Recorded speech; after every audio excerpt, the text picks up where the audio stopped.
PCB chairman Mohsin Naqvi और आकिब जावेद ने जिस तरह सिलेक्शन की है, पाकिस्तान की टीम हार रही है, बाद में जिम्मेदारी नहीं लेते। आइए और मुझसे अच्छा चेयरमैन कोई नहीं है। पिछले वाले ने भी कुछ अच्छे काम किए होंगे, ऐसी बात नहीं है। तो जो अच्छे काम किए उसको लेके चलो ना आप। हमारे चेहरों के साथ सिस्टम क्यों बदल जाते हैं? ये मुसीबत यहाँ पे ये है कि किसी भी सिस्टम को आप बनाओ, मिल बैठ के बनाओ, ठीक है ना, बना के उस सिस्टम को 3 साल तो दो ना यार, उसका रिजल्ट तो आने दो ना आप। तो कहने का मतलब ये है कि बेसिक्स हमारी, हम बीमारी ऊपर ढूंढ रहे हैं, प्रॉब्लम नीचे। और पहले होता है कि हम तैयारी कर रहे हैं किसी भी बड़े इवेंट से पहले, इवेंट खत्म हो जाता है फिर हम सर्जरियां करना शुरू कर देते हैं, मतलब हम अस्पताल में आईसीयू में ही हैं ऐसे। ये बहुत अच्छा सवाल किया आपने। देखिए, क्योंकि हमारा काम as a professional, as a athlete एक अच्छा मैसेज यूथ के लिए देना होता है कि ग्राउंड्स में आए। आप जरूरी नहीं, अगर हार्ड बॉल से नहीं खेल सकते तो टेप बॉल भी एक क्रिकेट है, आए, अपॉर्चुनिटी है, इस टेप बॉल को लेके चलें, इस क्रिकेट को खेलें।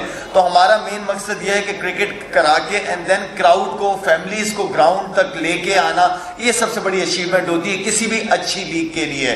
तो मुझे, इसलिए मैं कह रहा हूँ कि मुझे खुशी है, एक तो फाइनेंशियली प्लेयरों को सपोर्ट मिलता है, और बच्चे जब इस तरह की लीग्स होती हैं तो कहीं ना कहीं बच्चों को अपना फ्यूचर नजर आ रहा होता है। और जिस तरह मैंने कहा कि हमने भी, जितने भी हम पाकिस्तानी क्रिकेटर, खासतौर पर कराची वाले, अपने सारा टेप बॉल से क्रिकेट शुरू की है यार। लेकिन उस वक्त इतना रुझान नहीं था, इतनी फाइनेंशियल वो नहीं थी, कम थे, बहुत कम थे। लेकिन अब तो प्रॉपर लीग होती है पाकिस्तान में, और मैं चाहता हूँ कि इस लीग का हिस्सा बनाऊँ, मुझे खुशी है। और इस लीग को मैंने आगे प्रमोट करना है इंशाल्लाह इनके साथ मिलकर। और स्पेशली आप मीडिया वालों का रोल बहुत ज्यादा इंपॉर्टेंट होगा, आप लोग भी आए इंशाल्लाह। बल्कि मैं तो कहता हूँ मीडिया की भी एक टीम बना ही देते हैं, उसको फाइनल में इनको दे देते हैं एक टीम आप लोगों की होगी, जो जिसने बदर ने कप्तानी करनी है, सलमान ने, किसी ने भी करनी है कप्तानी, मुझे बताया, आपकी एक टीम अलग से बनवा देंगे आप लोगों ने। लेकिन पैसा हमसे लेना नहीं है और ना हमने देना है। असल चीज ये है कि जब आप मेरिट के ऊपर डिसीजन नहीं लेते और कोई एग्जाम्पल सेट नहीं करते किसी बच्चों के लिए, तो फिर चीजें इसी तरह ही चलती रहेंगी। आपने, हाँ, हमें पता चल गया कि आपने इस परफॉर्मेंसेस की वजह से एक प्लेयर को निकाला, ठीक है, समझ आती है बात। वापस कैसे आया, वो कोई प्रोसेस, कोई तरीका हमें बताए, किस सिस्टम के तहत वो प्लेयर आए, ना उसकी डोमेस्टिक खेलता है, अगर खेलता भी तो कोई परफॉर्मेंसेस नहीं होती, वो लड़का आता वापस कैसे टीम में, मुझे ये बताएं। अभी जो टीम अनाउंस की है, मैं आपको ये भी बता दूं कि कुछ अरसे बाद जिन्हें आपने निकाला है वनडे से, T20 से, वो वापस या वनडे की टीम में होंगे या वो T20 की टीम में आपको नजर आएंगे, ये भी आज देख लीजिएगा। यार, सर्जरीज प्लेयरों पे क्यों होना शुरू हो जाती हैं? आखिर में घूम फिर के मैनेजमेंट अपने आप को बचाने के लिए, कोचेज अपने आप को बचाने के लिए, हमारे टाइम में भी हुआ है, हमारे दौर में भी हुआ है कि कोचेज अपने आप को बचाने, अपनी नौकरी बचाने के लिए प्लेयरों पे इल्जाम लगाना शुरू कर देते हैं। क्यों भाई?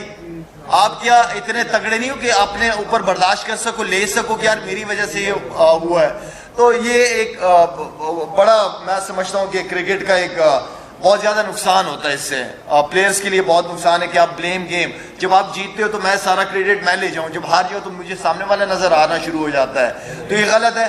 आपने अगर रिजवान को बनाया, आगे वर्ल्ड कप आ रहा है T20 का, यार चलने दो, अभी टीम बन जाएगी, ठीक है ना, टीम को टाइम लेने दो। अभी रिजवान आए कप्तान, यार अब आप दिन रात, हम उससे, मेरा मतलब है अब सलमान अली आगा मुझे, अब आप सोच दें कि सलमान अली आगा मुझे बहुत पसंद है वनडे के अंदर। हाँ, वनडे का अगर कहोगे कप्तान तो मैं सलमान आगा का नाम ले लूंगा।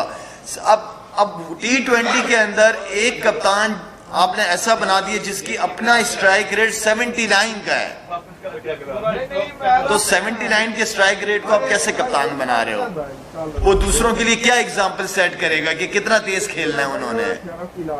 तो कहने का मतलब यह है कि टाइम ले, जिसको भी डिसीजन, जिसको भी कप्तान बनाना है, टाइम लो, कोई जल्दी ना करो, और ना जल्दी है। आगे वर्ल्ड कप में रिजवान को कंटिन्यू कर लेते, कोई मसला नहीं, उसके बाद फिर से एक साथी टीम से हटा देते, फिर पूरी सर्जरी कर। नहीं, बिल्कुल ठीक कह रहे हो आप, कप्तानी के हवाले से बिल्कुल सही पॉइंट आपने रेज किया कि चेंजिंग बहुत ज्यादा जल्दी करते हैं हम लोग। यार, आप किसी को कप्तान बना के ना आप उसको दे दो, उसके ऊपर तलवार ना लटकाओ कि बस अगर 1-2 सीरीज हार गए तो तुम हट जाओगे। नहीं, आप अगर कोचेस को लेके आते हो तो कोचेस को 2 साल का कॉन्ट्रैक्ट दो, फिर 2 साल तक कुछ ना कहो, ठीक है, उसके 2 साल पूरे होने दे। इसी तरह कप्तान को जरा 2 साल दो, साल दो, जो भी टाइम आपने देना किसी कप्तान को, आप उनको टाइम दे के उनके सरों पे तलवार ना लटकाएं, उनको टाइम दें। उन्होंने भी तैयारी करनी है एक टीम बनाने के लिए। टीम रातों रात तो एक दो टूर्स के ऊपर तो नहीं बन जाती। तो जो भी आपने हायरिंग करनी है, जिसको भी आपने मौका देना है, टेक योर टाइम, कोई बात नहीं, टाइम लो, सोच के डिसीजन लो, उसके बाद उस बंदे को सही जगह पे बिठाओ, डिसीजन खुद ठीक हो जाएंगे।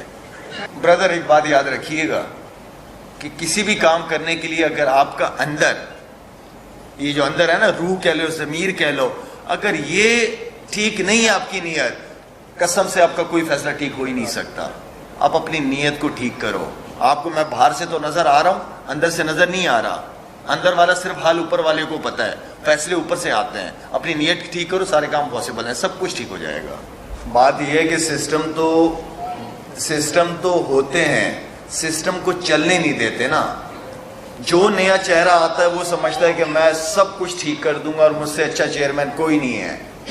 पिछले वाले ने भी कुछ अच्छे काम किए होंगे, ऐसी बात नहीं है। तो जो अच्छे काम किए उसको लेके चलो ना आप। हमारे चेहरों के साथ सिस्टम क्यों बदल जाते हैं? ये मुसीबत यहाँ पे ये है कि किसी भी सिस्टम को आप बनाओ, मिल बैठ के बनाओ, ठीक है ना, बना के उस सिस्टम को 3 साल तो दो ना यार, उसका रिजल्ट तो आने दो ना आप।